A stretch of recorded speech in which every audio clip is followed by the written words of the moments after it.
आज हम बात करेंगे यूनिट 5 में स्ट्रक्चर ऑफ नोज़ के बारे में। ये सिलेबस है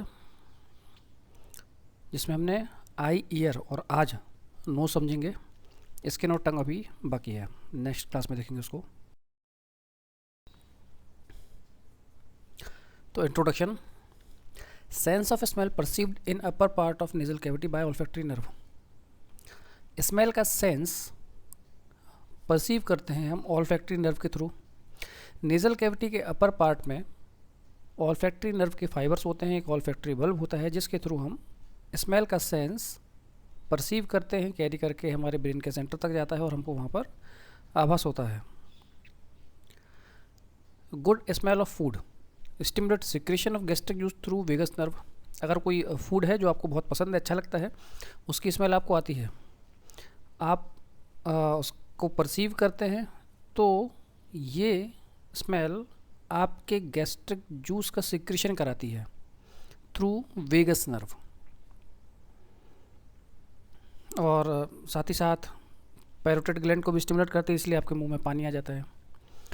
फिर है environmental pollution cause inhalation of unwanted gases and particles. Environment में, जिस भी एनवायरनमेंट में हम रहते हैं, अगर वहाँ पर कोई पॉल्यूशन है तो उसकी वजह से हम जो गैस या पार्टिकल्स नहीं अंदर जाने चाहिए उनको भी हम इनहेल कर लेते हैं। इसकी वजह से क्या होता है, leading to frequent attack of sinusitis, respiratory disease including asthma. तो इसकी वजह से साइनोसाइटिस एक डिसीज़ है, साइनस और साइनोसाइटिस हम आगे समझेंगे इसी क्लास में। और रेस्पिरेटरी डिसीज़ होती है जिसको हम बोलते हैं अस्थमा, या रेस्पिरेटरी डिसीज़ में से एक अस्थमा है जो एनवायरनमेंट में होने वाले पॉल्यूशन की वजह से होती है। Nasal mucous membrane is quite vascular, bleeding from nose is called epistaxis. अब जो नेजल म्यूकस मेम्ब्रेन होती है, इंटरनल जो नेजल कैविटी है, इंटरनल जो लेयर होती है mucous membrane, is quite vascular, वो काफ़ी वैस्कुलर है। वैस्कुलर मतलब वहाँ पर वेसल्स की रिच सप्लाई है, ब्लड वेसल्स की। Bleeding from knows is called epistaxis. Quite vascular है, इसकी वजह से क्या होता है कि अगर कोई पिक कर रहा है या कुछ ऑब्जेक्ट है या हीट हो गई तो वो जो ब्लड वेसल है वो रप्चर हो जाती है और हमारे नोज़ से ब्लीडिंग होने लग जाती है। Bleeding from knows is called epistaxis. और जो नोज़ ब्लीड होता है उसको मेडिकल लैंग्वेज में एपिस्टैक्सिस बोलते हैं।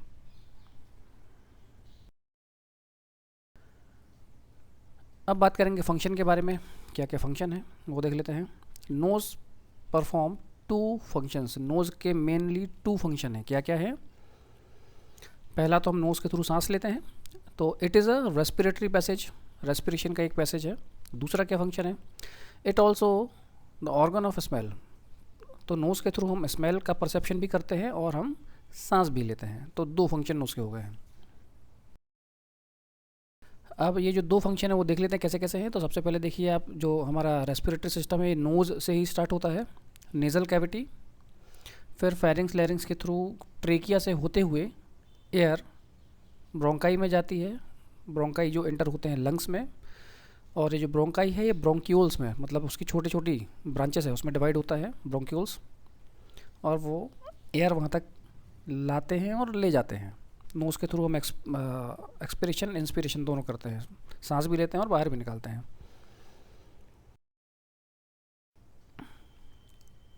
तो पहला फंक्शन रेस्पिरेशन था। दूसरा फंक्शन है स्मेल। अब स्मेल करते हैं तो क्या होता है, या स्मेल फंक्शन कैसे काम करता है वो देख लेते हैं। कोई भी ऑब्जेक्ट है उसको हमने स्मेल सूंघा उसको, फिर उसके बाद नोज़ से उसके जो मॉलिक्यूल्स हैं वो अंदर जाते हैं, और ये राइट साइड, नीचे वाले डायग्राम में राइट साइड में, अब ऊपर साइड एक आपको येलो कलर का कुछ दिख रहा है कीड़े जैसा, वो कीड़ा नहीं है, वो है ऑल्फैक्टरी नर्व, और उसके पैर नहीं है और वो ब्रांचेस निकली हुई है। और ये जो मोटा पार्ट है नर्व का, इसको हम बोलते हैं ऑल्फैक्टरी बल्ब। यहाँ से ये ग्रेस्प करते हैं और ऑल्फैक्टरी नर्व इसको ब्रेन तक लेके जाती है, जहाँ पे हम परसीव कर पाते हैं कि किस प्रकार की स्मेल है। एक और डायग्राम से समझ लेते हैं। नेज़ल कैविटी है, नोज़ जहाँ से हमने इनहेल किया कोई भी ऑब्जेक्ट, कोई भी खुशबू अगर स्मेल है वहाँ पे। फिर ये ऑल्फैक्टरी बल्ब है जिसकी ब्रांचेस हैं। अभी फर्स्ट स्लाइड पे हमने इंट्रोडक्शन में पढ़ा था, अपर थर्ड पार्ट में ऑल्फैक्टरी नर्व या उसकी ब्रांचेस होती हैं। यहाँ से सेंस ऑफ स्मेल कैरी करके ऑल्फैक्टरी ट्रैक्ट के थ्रू ब्रेन के जो है सेंटर तक जाता है, जहाँ पर हम परसीव करते हैं।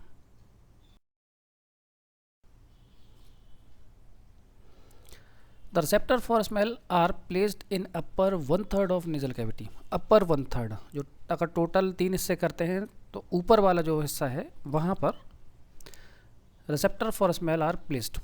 स्मेल के रिसेप्टर्स वहाँ पर होते हैं जो कि रिसीव करते हैं। This part is lined by olfactory mucosa. और ये जो पार्ट है जहाँ पर ये ऑल्फैक्टरी रिसेप्टर्स हैं, लाइंड बाय ऑल्फैक्टरी म्यूकोसा, वहाँ पर ऑल्फैक्टरी म्यूकोसा होता है सेंस ऑफ स्मेल ले जाने के लिए। Rest of nasal cavity is lined bye respiratory mucosa. और जो बाकी नेजल कैविटी है is lined bye respiratory mucosa, उसमें रेस्पिरेटरी म्यूकोसा होता है। The respiratory mucosa is highly vascular and warm the inspired air. और जो रेस्पिरेटरी म्यूकोसा है काफ़ी वेस्कुलर होता है, रिच ब्लड सप्लाई इसमें होती है, and warm the inspired air. जो भी हम सांस लेते हैं इसको ये थोड़ा सा वार्म करता है, गर्म करता है। The secretions of numerous serous gland make the air moist while the secretion of mucous gland trap the dust and other particles। तो अब यहाँ पर जो म्यूकोसा है यहाँ पर काफ़ी सीरियस ग्लैंड होती है जिनमें से कुछ सिक्रीशंस निकलता है। ये जो हम एयर इंस्पायर कर रहे हैं या इंस्पिरेशन कर रहे हैं, सांस ले रहे हैं, उसको एक तो वार्म करता है, दूसरा उसको मॉइस्ट करता है, थोड़ा नमी वाला बनाता है। while the secretion of mucous gland trap dust and other particle. और जो म्यूकस सीक्रेट होता है ये डस्ट को और अदर पार्टिकल्स जो भी है इनहेल हम करते हैं, उसमें कुछ अगर मॉलिक्यूल्स हैं जो कि हार्मफुल हैं बॉडी के लिए तो उसको ये ट्रैप कर लेता है। ठीक वैसे ही है जैसे हमने ईयर में सीरमन पढ़ा था, या जिसको आप लोग ईयर वैक्स या कान का मैल बोलते हैं, वो क्या करते हैं, वो थोड़ा सा नेचर में स्टिकी होता है। ठीक वैसे ही ये म्यूकोसा भी स्टिकी होता है।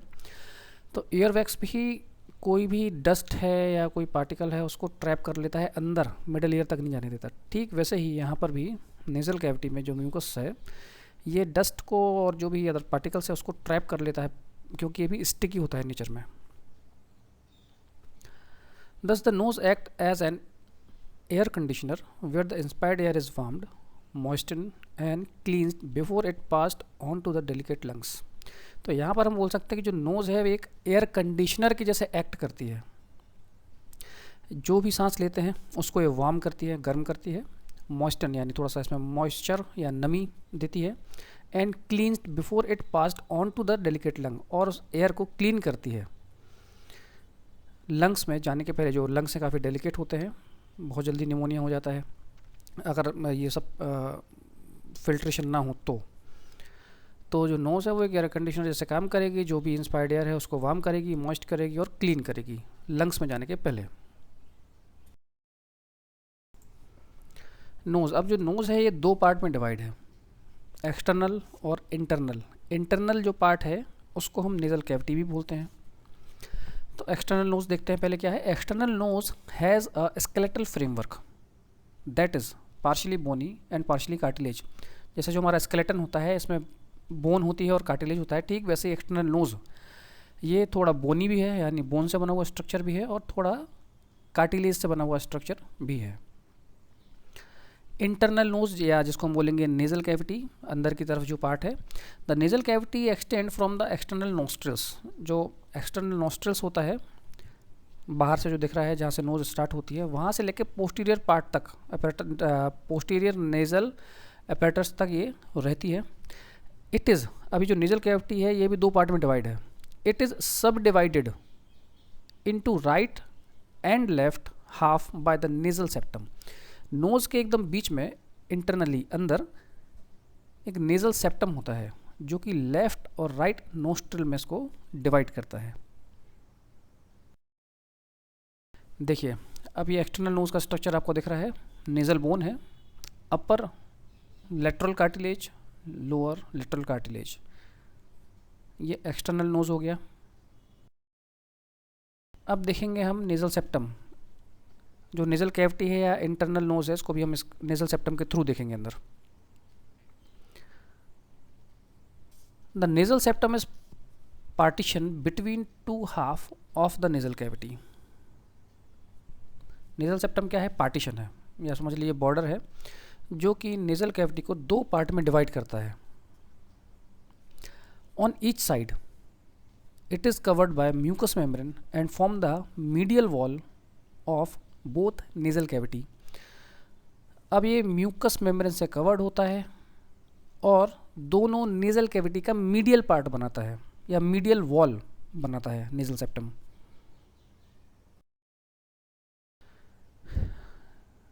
अब ये जो ब्लूइश बीच में आपको एक ब्लूइश कलर की लाइन दिख रही है, ये नेज़ल सेप्टम है। यह एक बॉर्डर है जो कि लेफ़्ट और राइट नेज़ल कैविटी को डिवाइड करता है। फिर ये साइनस लिखा हुआ है, इसको अभी देख लीजिए, आगे हम इसको डिटेल में समझेंगे।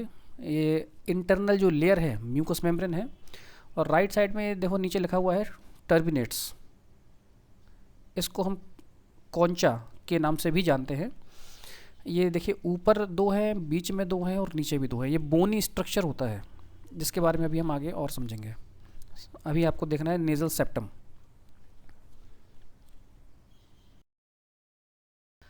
अब नेज़ल सेप्टम जो लेफ़्ट और राइट में डिवाइड करता है, आपने कभी कभी देखा होगा कि कुछ कुछ जो पर्सन हैं या लोग हैं, उनकी जो नोज़ है, नोज़ का स्ट्रक्चर स्ट्रेट ना होकर थोड़ा सा तिरछा या टेढ़ा होता है। इस कंडीशन को हम बोलते हैं डेविएटेड नेज़ल सेप्टम। जो सेप्टम है डेविएट हो जाता है, मतलब मुड़ जाता है, उस वजह से उनका जो एक्सटर्नल स्ट्रक्चर है वो भी मुड़ा हुआ दिखाई देता है। तो ऊपर देखेंगे नॉर्मल सेप्टम है, नीचे आप देखेंगे डेविएटेड नेज़ल सेप्टम है। इसको ठीक करने के लिए, ये जो डेविएटेड नेज़ल सेप्टम है, इसको ठीक करने के लिए एक सर्जरी होती है जिसको हम बोलते हैं सेप्टोप्लास्टी। इसमें क्या हो रहा है, लेफ्ट साइड में देखेंगे सम कार्टिलेज रिमूव्ड, कुछ कार्टिलेज उसको रिमूव कर देते हैं जो कि ज़्यादा मुड़ा हुआ है और स्ट्रेट करने की कोशिश करते हैं। और राइट साइड में आप देखेंगे सेप्टम रीशेप्ड, जो नोज़ है वो रीशेप्ड, या जो सेप्टम है रीशेप कर दिया है, तो नोज़ जो है स्ट्रेट दिख रही है। कुछ और रियल डायग्राम से भी समझ लेते हैं इसको।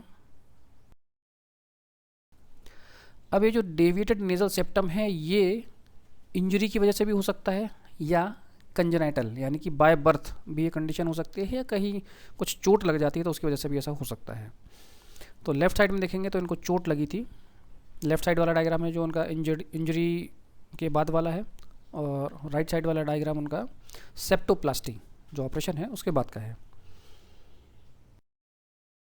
पहला वाला जो हमने देखा था वो था इंजरी वाला। ये देखेंगे आप, ये कंजेनाइटल है यानी कि बाय बर्थ है डेविएटेड नेज़ल सेप्टम। तो इसको ऑपरेट सेप्टोप्लास्टी करके इनको भी स्ट्रेट किया गया है। तो बीच में दोनों नोस्ट्रल्स के बीच में से एक लाइन जाती है जिसको हम नेज़ल सेप्टम बोलते हैं। नेज़ल सेप्टम दोनों नेज़ल कैविटी का मीडियल वॉल क्रिएट करता है। ठीक, अब हम बात करेंगे लेटरल वॉल के बारे में। मीडियल वॉल तो नेज़ल सेप्टम है, लेटरल वॉल में क्या है? The lateral wall of the nose is irregular. Irregular मतलब एक लाइन में नहीं है, जैसा सेप्टम है ना, एक लाइन में रहता है एकदम सीधा, ये इर्रेगुलर है। Owing to the presence of 3 shelf like bony projection called concha, जो हमने टर्मिनेट्स देखा था अभी थोड़ी देर पहले, आपको दिखा रहा था मैं, या जिसको कॉन्चा बोलते हैं। तो यहाँ पर 3 शेल्फ लाइक बोनी प्रोजेक्शन होते हैं। बोनी प्रोजेक्शन मतलब उभरी हुई बोन होती हैं जिनको हम कॉन्चा बोलते हैं। अब ये क्या होते हैं कॉन्चा, इनको देख लेते हैं। The nasal conchas are curved bony projection directed downward and medially. Concha क्या है? कर्व्ड मुड़े हुए बोनी प्रोजेक्शन है जो कि डाउनवर्ड है नीचे की तरफ, और मीडियली बीच की तरफ होते हैं, इनका डायरेक्शन जो है। The following 3 conchas are usually found. मुख्य रूप से 3 प्रकार के कॉन्चास पाए जाते हैं, इन्फीरियर, मिडिल और सुपीरियर। नाम से समझ में आ रहा है, इन्फीरियर नीचे वाला, मिडिल मतलब बीच वाला, और सुपीरियर मतलब ऊपर वाला। डायग्राम भी देख लेते हैं। तो इसमें आपको राइट साइड में मत देखना, आप लेफ्ट साइड में देखिए। सुपीरियर कॉन्चा जो अपर बोनी प्रोजेक्शन है, फिर है मिडिल, और सबसे नीचे है इन्फीरियर कॉन्चा।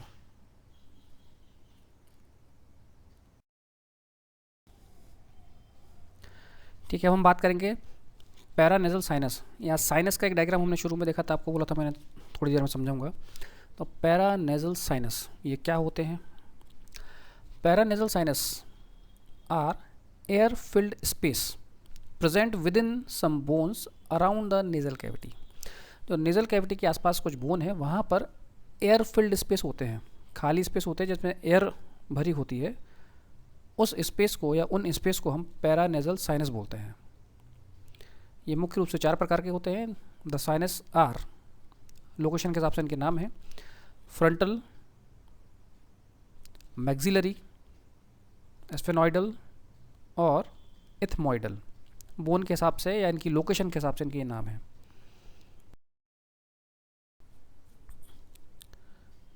तो बीच में जो लिखा हुआ है वो देखते हैं सबसे पहले, दोनों डायग्राम के बीच में। सबसे ऊपर देखें फ्रंटल साइनस, फ्रंटल बोन के पास है। फिर उसके नीचे इथेमॉइड साइनस। फिर लेफ्ट साइड में देखेंगे ऑरेंज कलर का दिख रहा है स्फेनॉइड साइनस। और सबसे नीचे जो है वो है maxillary sinus.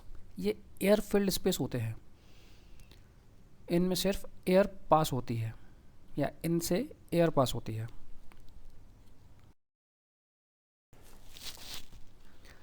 All of them open into nasal cavity through its lateral wall। अब हमने नोज़ का स्ट्रक्चर देखा था, तो दोनों जो नेज़ल कैविटी उनके बीच में नेज़ल सेप्टम है, जो कि दोनों नेज़ल कैविटी की मीडियल वॉल क्रिएट करता है या बनाता है। लेटरल वॉल में हमने देखा था नेज़ल कॉन्चस है। तो यहाँ पर क्या हो रहा है, सारे sinus all of them open into nasal cavity, ये नेज़ल कैविटी में ओपन होते हैं थ्रू इट्स लेटरल वॉल। जहाँ पर वो नेज़ल कॉन्चस थे उसके पास से ही ये नेज़ल कैविटी में ओपन होते हैं सारे sinus. The function of sinus is to make the skull lighter and add resonance to the voice. Voice में रेजोनेंस ऐड करते हैं ये साइनस जो है, and make the skull lighter, और जो स्कल है हमारा सिर है उसको थोड़ा सा हल्का बनाते हैं। इन्फेक्शन ऑफ साइनस और sinusitis, the voice is Altered. तो जब भी हमको इन्फेक्शन होता है या साइनस इन्फेक्शन जिसको हम बोलते हैं, या उसमें इन्फ्लामेशन होता है, तो उस कंडीशन को बोलते हैं साइनोसाइटिस। तो जब भी साइनस इन्फेक्शन या साइनोसाइटिस होगा, द वॉइस इज़ अल्टर्ड, हमारी आवाज़ जो है वो बदल जाती है। क्योंकि साइनस वॉइस में रेजोनेंस ऐड करते हैं, अगर इन्फेक्शन होगा तो वहाँ पर इन्फ्लामेशन हो जाता है, फ्लूइड फिल्ड हो जाता है, जिसकी वजह से हमारी वॉइस अल्टर्ड हो जाती है। अब फैक्ट्स टू रिमेंबर, नोज से रिलेटेड कुछ फैक्ट्स हैं जिनको आपको याद रखना है। Artery of epistaxis is sphenopalatine. Epistaxis मतलब क्या है? नोज ब्लीडिंग, नाक से जो खून बहता है उस कंडीशन को मेडिकल लैंग्वेज में हम बोलते हैं एपिस्टेक्सिस। और उसमें जो आर्टरी रप्चर होती है जिससे खून निकलता है या ब्लीडिंग होती है, वो आर्टरी कौन सी है? स्फेनोपैलेटाइन। ये वाइवा या कॉम्पिटिटिव एग्जाम के क्वेश्चंस हैं।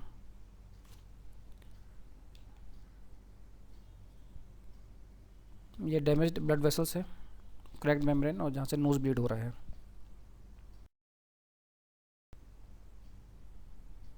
साइनोसाइटिस में occur due to air pollution. Sinusitis है जो साइनस का इन्फेक्शन है, ये एयर पॉल्यूशन की वजह से भी हो सकता है।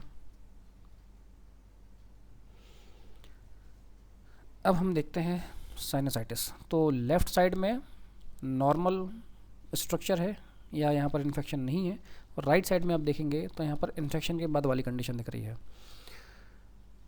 तो लेफ्ट साइड में फिर से एक बार साइनस देख लेते हैं। फ्रंटल साइनस, फ्रंटल बोन के पास में, इथेमॉइड साइनस, स्फेनॉइड साइनस और मैक्सिलरी साइनस। राइट साइड में आप देखेंगे अब इन्फ्लामेशन हो गया है। ऑब्स्ट्रक्ट साइनस ओपनिंग, जो साइनस की ओपनिंग है वहाँ पर ऑब्स्ट्रक्शन हो रहा है, फ्लूइड फिल्ड हो रहा है। और जो मैक्सिलरी साइनस है नीचे वाला, इसमें देखेंगे आप फ्लूइड भी भरा हुआ है। तो जब आपको साइनोसाइटिस होता है तो आपको अपना सर भारी लगता है। सोच के देखिए या याद करके देखिए।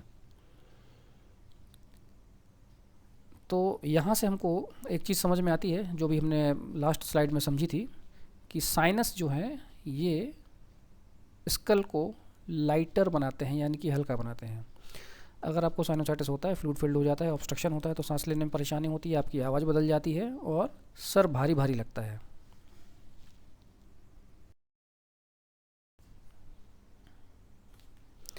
Maxillary sinusitis is the commonest chronic sinusitis. जो मैक्सिलरी साइनोसाइटिस होता है सबसे कॉमन साइनोसाइटिस होता है। Pain of maxillary sinusitis is referred to upper teeth. और जो मैक्सिलरी साइनोसाइटिस पेशेंट को जब होता है तो उसका पेन रेफर होता है अपर टीथ, ऊपर वाले जो दांत है वहाँ पर। Ethmoid sinusitis to medial side of orbit. Orbit का मीडियल साइड जो है, नोज़ का अपर पार्ट बीच में जहाँ पर दोनों ऑर्बिट मिलते हैं वहाँ पर पेन फील होगा अगर एथिमॉइडल साइनोसाइटिस पेशेंट को है। Frontal sinusitis to forehead. और फ्रंटल साइनोसाइटिस भी है अगर पेशेंट को तो फोरहेड, माथे में यहाँ पर पेशेंट को दर्द होता है, पेन होता है। तो इसलिए जब भी आपको कफ कोल्ड या साइनोसाइटिस होता है तो ये चेहरे के इन पार्ट में आपको पेन फील होता है, जहाँ से आप समझ सकते हैं कि किस किस साइनस में इन्फेक्शन हो चुका है।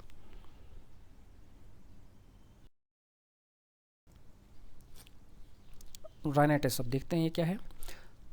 कोल्ड और राइनाइटिस, इसको आप कॉमन कोल्ड, सर्दी जुकाम के नाम से भी जानते हैं, मेडिकल लैंग्वेज में इसको राइनाइटिस बोला जाता है। कोल्ड और rhinitis is the commonest infection of the nose. Nose का सबसे कॉमन इन्फेक्शन है। इट मे बी इन्फेक्टिव और एलर्जिक और बोथ। अब ये इन्फेक्शन है, ये इन्फेक्शन से इन्फेक्टिव भी हो सकता है राइनाइटिस, एलर्जिक भी हो सकता है और बोथ या दोनों भी हो सकते हैं। It is commonly occur during the change in the seasons. जब भी मौसम बदलता है तब ये अधिकतर लोगों को होता है।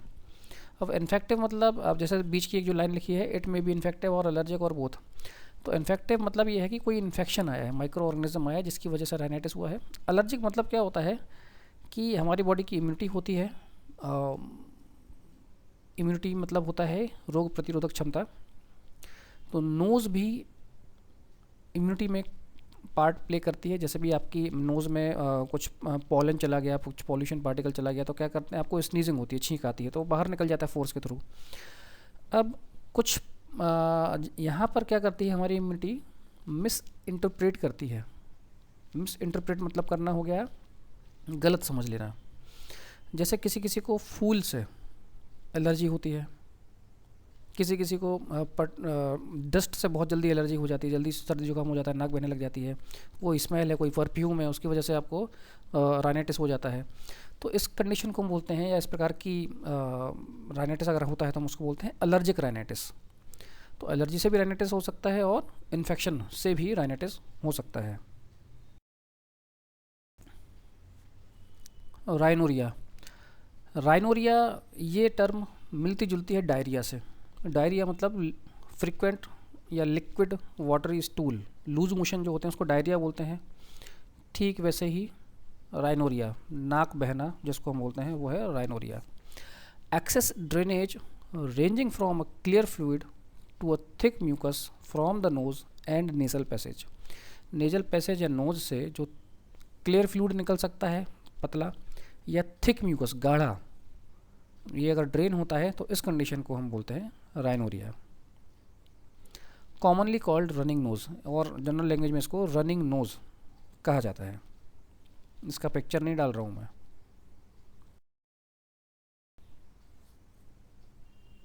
फिर एक और चीज़ है जिसको हम बोलते हैं राइनोप्लास्टी। राइनो मतलब आपको समझ में आ रहा है नोज से रिलेटेड है, प्लास्टी मतलब सर्जरी। जैसे हमने भी सेप्टोप्लास्टी देखा था। सेप्टोप्लास्टी में क्या था, सेप्टम अगर डेविएट थे, एक साइड या किसी साइड मुड़े हुए थे, तो सेप्टोप्लास्टी करके उनको स्ट्रेट अलाइन कर देते हैं। ठीक वैसे ही राइनोप्लास्टी है। Rhinoplasty commonly called nose job, इसको नोज जॉब बोलते हैं। Medically called nasal reconstruction is a plastic surgery procedure for reconstructing the nose. इसको लोग कॉमनली नोज़ जॉब, नाक की सर्जरी कराना, या जो जितने मॉडल्स वगैरह हैं आप देखेंगे वो अक्सर वही कराते हैं इसको। मेडिकली जो टर्मिनोलॉजी है राइनोप्लास्टी के लिए, इसको हम नेज़ल रिकन्स्ट्रक्शन भी बोलते हैं। Is a plastic surgery procedure for reconstructing the nose. Nose को रिकंस्ट्रक्ट करने के लिए एक प्लास्टिक सर्जरी प्रोसीजर होता है जिसको राइनोप्लास्टी बोला जाता है। लेफ़्ट साइड में आप देख रहे हैं नोज़ का स्ट्रक्चर अलाइनमेंट में नहीं है, स्ट्रेट नहीं है, और फिर इसको स्ट्रेट कर दिया गया। तो ये जो सर्जरी है इसको राइनोप्लास्टी बोला जाता है। एक और पिक्चर देख लेते हैं। इसमें ज़्यादा चेंज नहीं आ रहा है पर थोड़ा सा आप देखेंगे बीच में उभरा हुआ है बिफोर आफ्टर। तो ये जो प्रोसीजर है इसको बोलते हैं राइनोप्लास्टी या नोज़ जॉब।